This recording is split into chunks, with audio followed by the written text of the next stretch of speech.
اس نے جلتی آنکھیں غصے سے رگڑی تھی، پھر وہ انہیں بے دردی سے رگڑ کر صاف کرتا رہا۔ گلا کہیں اندر سے بری طرح دکھ رہا تھا، لیکن وہ رونا نہیں چاہتا تھا۔ وہ نہیں روئے گا۔ اسے حرم کی موت پر یقین نہیں آتا تھا۔ بے بسی سے نم ہوتی آنکھیں رگڑتا وہ ضبط کھونے لگا تھا۔ سارنگ کا کلینک سنسان ہو گیا تھا۔ وہ اٹھتا، پیشنٹس کو دیکھتا، کلائنٹ سے معمول کے مطابق ڈیل کرتا اور پھر خالی وجود لیے اپنے بستر پر اوندھے منہ گر جاتا۔ جب بھی داخلی دروازے کی گھنٹی بجتی تو اسے لگتا تھا کہ حرم آ گیا ہے۔ اب اس کے کلینک کو تباہ حالی تک پہنچانے والا کبھی واپس نہیں آنے والا تھا۔ ہر رات رو کر سونا اس کا معمول بنتا جا رہا تھا۔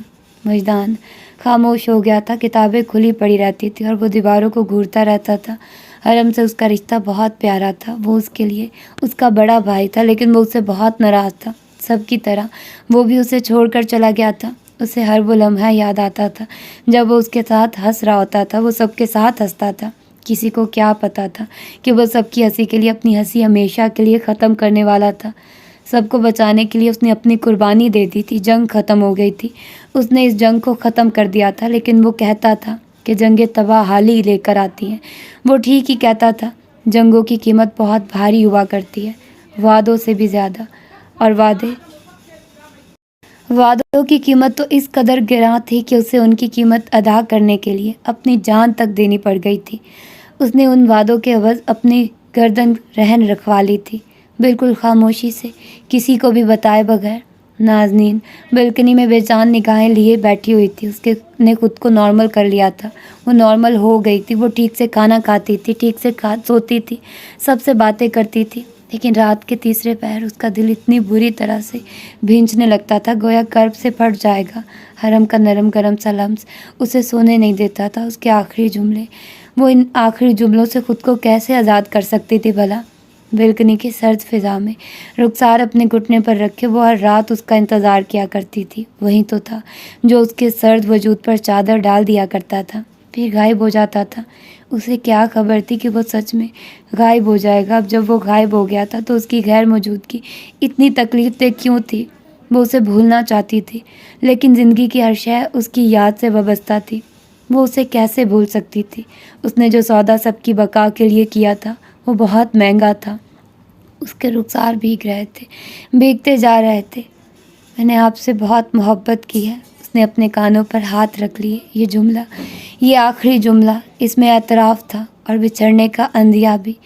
خاموش آنسو سسکیوں میں بدل گئے تھے۔ جنگ ختم ہو گئی تھی۔ رمیز اس کی زندگی سے چلا گیا تھا۔ تنظیم تک پولیس پہنچ گئی تھی۔ سب مردوں کو اکرام کے ساتھ ان کی قبروں تک پہنچا دیا گیا تھا۔ ناجائز پیسوں کو غربا میں تقسیم کر دیا گیا تھا۔ بستی پھر سے آباد ہو گئی تھی۔ وہاں بچوں کی کلکاریاں گونجنے لگی تھی۔ قربانیاں بہت دردناک ہوتی ہیں، لیکن ان کے ثمر دہائیوں تک زندہ رہتے ہیں۔ وہ اپنے خاندان کے ساتھ پھپھو کے گھر میں ہی رہ رہی تھی۔ روہیلا اور سہیل اسے کہیں جانے نہیں دیتے تھے۔ وہ اب ان کے گھر کا فرد بنتی جا رہی تھی۔ حرم نے اسے اس کا بچھڑا خاندان تک لوٹا دیا تھا۔ 1 مہینے بعد وکیل اشرف نے اسے فون کر کے آفس آنے کے لیے کہا تو وہ حیران رہ گئی۔ سہیل اور عدیل اس کے شانہ بشانہ کھڑے تھے۔ وہ اس کمپنی کی MD مقرر کر دی گئی تھی۔ انصاری کاروبار کی وارث وہی تھی۔ وجدان ابھی چھوٹا تھا۔ یہ کاروبار اور فرم اس کی ملکیت تھے۔ اب اسے وکیل کے ذریعے جاوید کی پراپرٹی کے کاغذات بھی مل گئے تھے۔ وہ اس دن ساکت کھڑی رہ گئی تھی۔ حرم نے آخر کیا کیا طے کیا تھا اس کے لیے؟ دوسرے مہینے اسے اپنے پرانے سائیکیٹرسٹ کی کال موصول ہوئی تھی۔ وہ پاکستان آئے ہوئے تھے اور اس کے تھراپی سیشنز کی بابت استفسار کر رہے تھے۔ اس کا اپائنٹمنٹ پہلے سے ہی کسی نے لے لیا تھا۔ حرم، وہ اپنا سر پکڑ کر رہ گئی تھی۔ سائیکیٹرسٹ کے پاس اسے خط بھی ملا تھا۔ اس نے لرزتے ہاتھوں کے ساتھ وہ خط کھولا۔ لفظوں پر نگاہ پھسلتی گئی۔ تھراپی لینا بہت ضروری ہے۔ میں آپ کا سیشن بک کروا رہا ہوں۔ آپ کو اپنے اندر پلتے تمام خوف اپنے ڈاکٹر سے کہنے کی ضرورت ہے۔ میں آپ کو پھر سے نارمل دیکھنا چاہتا ہوں۔ میں چاہتا ہوں کہ آپ غلط بات پر لوگوں کو چانٹے لگانا کبھی نہ چھوڑیے۔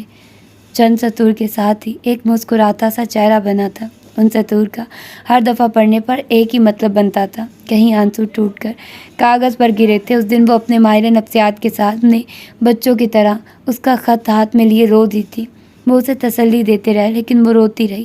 اس نے اس خط کو اپنے ساتھ لگا لیا تھا۔ وہ شاید اب کبھی نارمل نہیں ہو سکتی تھی۔ وہ نارمل ہو جاتی اگر جو وہ اس کے ساتھ ہوتا تو جتنا اس نے اس کے لیے کیا تھا وہ تو کبھی کوئی نہیں کر سکتا تھا۔ وہ حرم تھا نا، اس کی جگہ زندگی کے فریم میں ہمیشہ خالی رہنی تھی۔ کچھ کردار کبھی نہیں بھلائے جا سکتے تھے، کچھ کردار بہت کربناک ہوا کرتے تھے۔ وہ آئینے کے سامنے چلی آئی، خط اب تک اس کے ہاتھ میں تھا۔ بہت روئی تھی آج وہ، اسے یاد کر کے اس کے آنسو خشک ہو چکے تھے۔ اب وہ اس کے لیے کبھی نہیں روئے گی، وہ اس کے لیے دعا کرے گی، وہ اس کے لیے مسکرائے گی، وہ اس کے ساتھ جڑی ہر اچھی یاد کو اپنے ساتھ متاع کل کی مانند لگائے رکھے گی۔ اس نے کہا تھا کہ ایک اچھی اور نیک زندگی گزارنا، وہ ایک صحت مند اور نیک زندگی گزارے گی، وہ اس کے حصے کا جیے گی۔ شائستہ کو بھی وہ اپنے ساتھ ہی گھر لے آئی تھی۔ روہیلا اور سہیل کو اس کی موجودگی پر کوئی اعتراض نہیں تھا۔ شائستہ ابیہ کی موت کے بعد خود کو کھو چکی تھی۔ نازنین نے اسے سنبھالنے کی ذمہ داری اپنے سر لے لی تھی۔ شائستہ نے اس کے ساتھ اچھا نہیں کیا تھا، لیکن بس اب بہت ہوا، جیسے کو تیسا دینا۔ اس نے صوفیہ، روہیلا اور شائستہ تینوں کی ذمہ داری اپنے شانوں پر لے لی تھی۔ وہ اب ان کو خوش رکھنا چاہتی تھی، وہ خود کے ساتھ ہر ایک کو خوش رکھنا چاہتی تھی۔ وہ آفس جانے لگی تھی۔ اسے کاروباری معاملات کی سمجھ نہیں تھی، لیکن سہیل اس کا برابر ساتھ دے رہے تھے۔ ان کا وجود اس کے لیے جاوید کی مانند شفیق تھا۔ وہ ان کی موجودگی کے لیے ہمیشہ ہی مشکور رہی تھی۔ اسے کام سمجھ آنے لگا تھا، اسے کاروبار کا ادراک ہونے لگا تھا۔ وہ فی الحال اپنے کام کے ساتھ اچھی نہیں تھی، لیکن وہ جلد ہی منجھی ہوئی کاروباری فگر بن کر ابھرنے والی تھی۔ اتنا اعتماد اسے خود پر تھا۔ وہ اس کے بابا اور دادا کا کاروبار تھا، اس کی جڑوں میں آج بھی حلال کمائی موجود تھی۔ وہ اس کاروبار کو کہیں کسی غیر کے ہاتھوں نہیں دینا چاہتی تھی۔ اس نے اپنے کچے صحن والے گھر کو بھی فراموش نہیں کیا تھا۔ وہ اس کی رینوویشن کروا رہی تھی، وہ اس گھر کو زندہ رکھنا چاہتی تھی۔ اس نے اپنے تھراپی سیشنز لینا شروع کر دیے تھے۔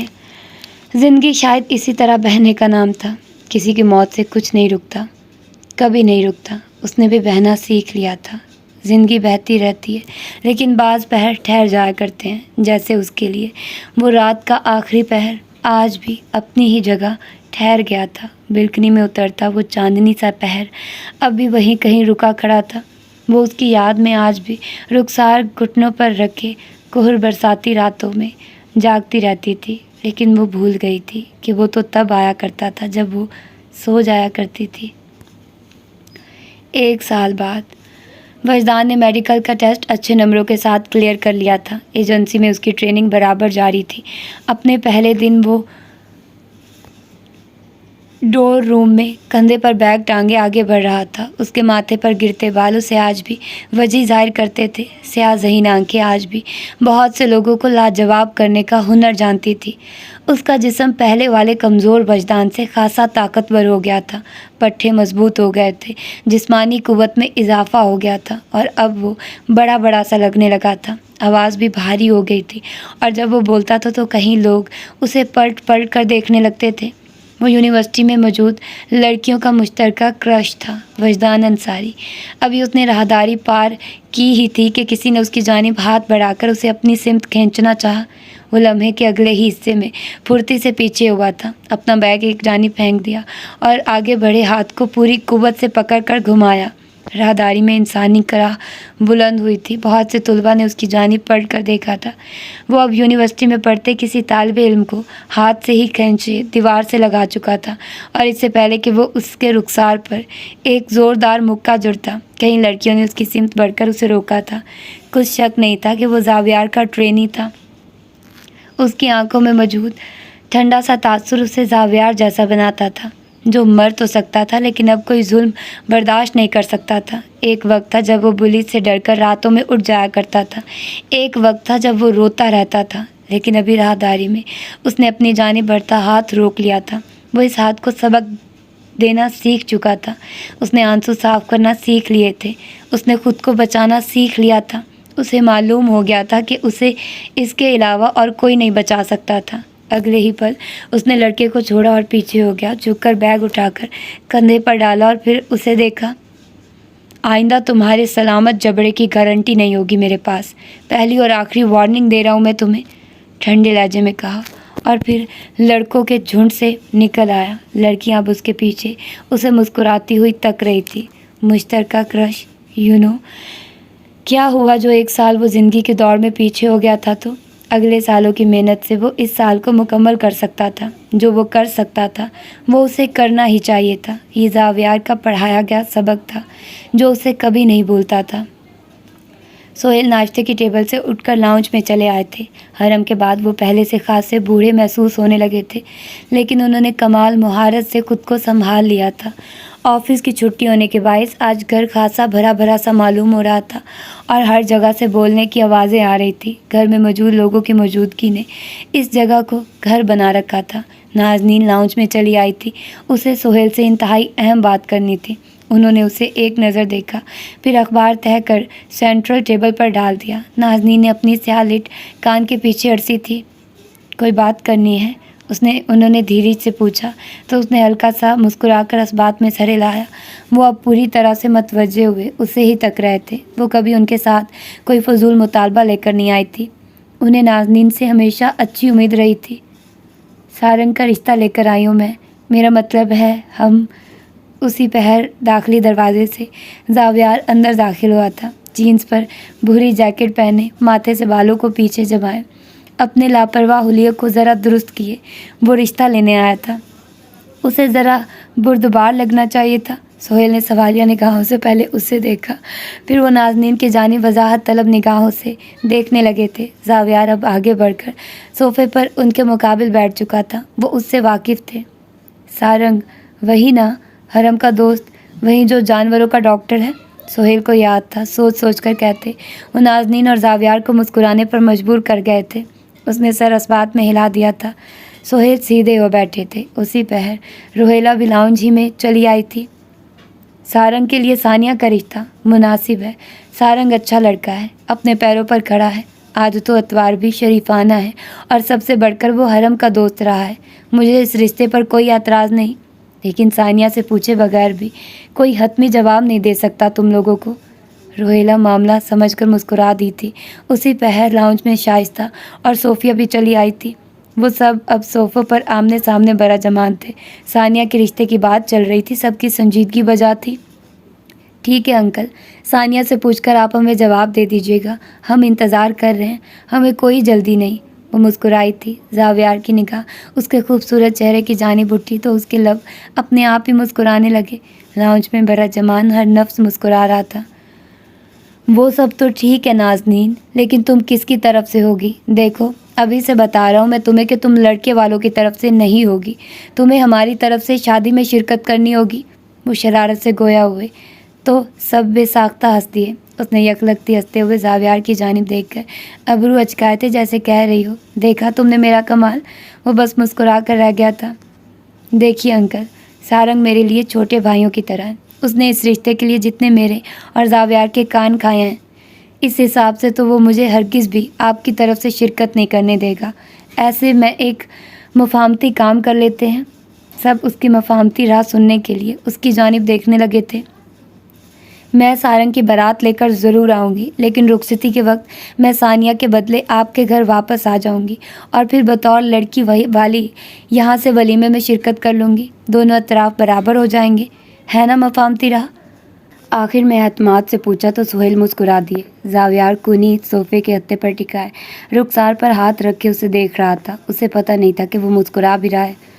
سبھی اس کے انداز پر ہنس دیے تھے۔ وہ پہلے سے خاصی ملنسار اور مہربان ہو گئی تھی۔ اس کے انداز سے پچھلی تلخی بالکل زائل ہو چکی تھی۔ تم کمپنی کی چیئر وومن ہو، ہماری مجال جو ہم تمہارے سامنے کچھ بول سکیں۔ ڈپلومیٹک فیصلے تو ویسے بھی اب تمہارے انداز کا حصہ بنتے جا رہے ہیں۔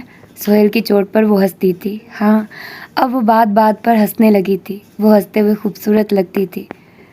تم کب شادی کر رہے ہو برخوردار؟ کیا دوسروں کے لیے ہی رشتے لے جاتے رہو گے یا اپنے لیے بھی کچھ سوچنے کا ارادہ ہے؟ کب کرو گے شادی؟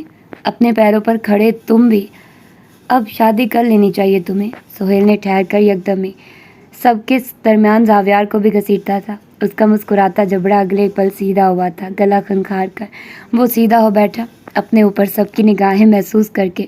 اس کے گال گلابی ہوئے تھے۔ نازنین نے اپنی ہنسی بامشکل روکی تھی۔ وہ مجھے ابھی تک لڑکی ملی نہیں ہے کوئی، تو جب ملے گی تو میں کر لوں گا، کان کی لو کھجا کر کہا تو اس کے انداز پر سب ایک ساتھ ہنسے تھے۔ سب سے صاف گو لڑکا اپنے رشتے کی بات پر لڑکھڑا رہا ہے. کمال کرتے ہو تم بھی زاوی, صوفیہ نے ہنستے ہوئے کہا تو وہ چہرہ جھکا کر بے بسی سے ہنس دیا. سہیل نے اسے اپنائیت سے دیکھا تھا. وہ ان کے لیے بالکل حرم جیسا تھا, لیکن وہ حرم نہیں تھا. کبھی اگر کوئی لڑکی پسند آ جائے تو ہم سے کہنا, ہم لے کر جائیں گے تمہارا رشتہ. ایسا نہ ہو کہ تم اپنا رشتہ بھی خود لے کر جا رہے ہو. تم سے کچھ بعید بھی نہیں ہے. ان کے کہنے پر لاؤنج میں کہہ کے ایک بار پھر سے ابھرے تھے. محفل برخاست ہوئی تو سب وہاں سے اٹھ گئے. زاویار بھی سب سے اجازت لیتا دروازے کی جانب بڑھایا تھا. نازنین اس کے پیچھے ہی آ رہی تھی. داخلی روش تک وہ اسے چھیڑ رہی تھی. اس نے پڑھ کر دزدیدہ نگاہوں سے اس کا چہرہ دیکھا. بہت بدل گئی ہیں آپ میڈم, مجھے تنگ کرنا بند کریں. تم کب کرو گے شادی؟ پھر جلدی سے کر لو بس اب. وہ اب بھی آنکھوں میں شوخی لیے کہہ رہی تھی. زاویار نے گہرا سانس لے کر اسے دیکھا تھا. شادی کیا, یہ ساتھ کھڑے ستون سے کر لو. ایک عدد لڑکی چاہیے ہوتی ہے شادی کے لیے, وہ مل جائے گی تو ہو جائے گی میری بھی شادی. سبزہ زار پر دھوپ ترچھی ہو کر گر رہی تھی. اس دھوپ تلے نازنین کی دودھیا رنگت جگمگا رہی تھی. زاویار نے ہمیشہ کی طرح اس سے نگاہیں پھیر لی. ایسے ہی نہیں مل جاتی لڑکی, ڈھونڈنی پڑے گی. اچھا بتاؤ تمہیں کیسی لڑکی پسند ہے, میں تمہارے لیے ڈھونڈ دوں گی. وہ اب سنجیدہ تھی اور وہ بس اسے دیکھ کر رہ گیا تھا. لڑکی لڑکی ہوتی ہے کیا, کیسی, اس بارے میں نے کبھی سوچا نہیں ہے. تو سوچو نا, کب سوچو گے؟ وہ جھنجھلائی تھی. زاویار اس کی بے وقت کی ضد پر ہنس دیا تھا. مجھے نہیں سوچنا, لڑکیوں کے معاملے بہت خراب ہوتے ہیں. آپ کیوں مجھے پھنسانا چاہتی ہیں میڈم؟ وہ آگے بڑھ گیا تھا اور نازنین اس کے پیچھے تھی. دروازے تک وہ ایک دوسرے سے بحث کر رہے تھے. نازنین کا ایک ہی مطالبہ تھا کہ وہ جلد از جلد کسی کو پسند کر لے, اور زاویار مستقل سرنفی میں ہلا کر اس کی تمام خواہشات کو رد کرتا جا رہا تھا. کداور گیٹ تک پہنچتے پہنچتے وہ اس سے خفا ہی ہو گئی تھی. وہ پڑھ کر اب اسے دیکھ رہا تھا. آپ کی ہر خواہش سر آنکھوں پر ہے میڈم. جس لڑکی سے کہیں گی کر لوں گا شادی. 100 کی سیدھی بات کہی تھی اس نے. نازنین کی خفا سی سیاہ آنکھوں میں مسکراہٹ سے گھلنے لگی تھی. پھر وہ ذرا پاس چلی آئی. آنکھیں چھوٹی کر کے مشکوک سا دیکھا اسے. کسی کو پسند کرتے ہو تو بتا سکتے ہو تو مجھے. اس کے پوچھنے پر وہ چند پل اسے خاموشی سے دیکھتا رہا تھا. اندر کہیں اس کا دل ڈول سا گیا تھا. نچلا لب دانتوں تلے دبائے وہ اسے دیکھنے کے علاوہ اور کر بھی کیا سکتا تھا. پھر آہستہ سے بولا, نہیں, کسی کو پسند نہیں کرتا میں. جھوٹ مت بولو زاویار. وہ اس بات پر مصر تھی. اس کے لبوں پر ہلکی سی اداس مسکراہٹ ابھری تھی. جس لڑکی کو پسند کرتا ہوں میں, وہ مجھے پسند نہیں کرتی. اس نے کہا تو وہ آنکھیں یکلک تھی پھیلا کر سیدھی ہوئی. پھر ابرو نہ سمجھی سے اکٹھے کر کے اسے دیکھا. کیوں پسند نہیں کرتی وہ تمہیں؟ اسے جیسے بہت برا لگا تھا. وہ کہتی ہے مجھ جیسے جنگلی طبیعت رکھنے والے انسان سے شادی نہیں کر سکتی. کان کی لو کھجا کر مزے سے کہا تو نازنین کا منہ ہی کھل گیا. آنکھوں میں غصہ اترا. زاویار کو سانس لینے میں دشواری سی ہونے لگی تھی. کتنی خوبصورت آنکھیں تھی اس لڑکی کے, بالکل کانچ سی شفاف. ان آنکھوں کے سامنے دنیا کی ہر شے ہیچ لگنے لگتی تھی. کون بدتمیز لڑکی ہے یہ؟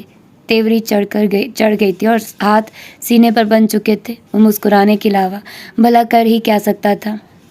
کیا آپ میرے لیے بدلہ لیں گی؟ بالکل لوں گی. تم اسٹوڈنٹ تھے میرے کسی وقت میں, اور یہ کیا طریقہ ہے کسی کو جنگلی کہنے کا؟ پل بھر میں ہی وہ پوزیسو سی نازنین بن گئی تھی. اس نے گہرا سانس لیا تھا.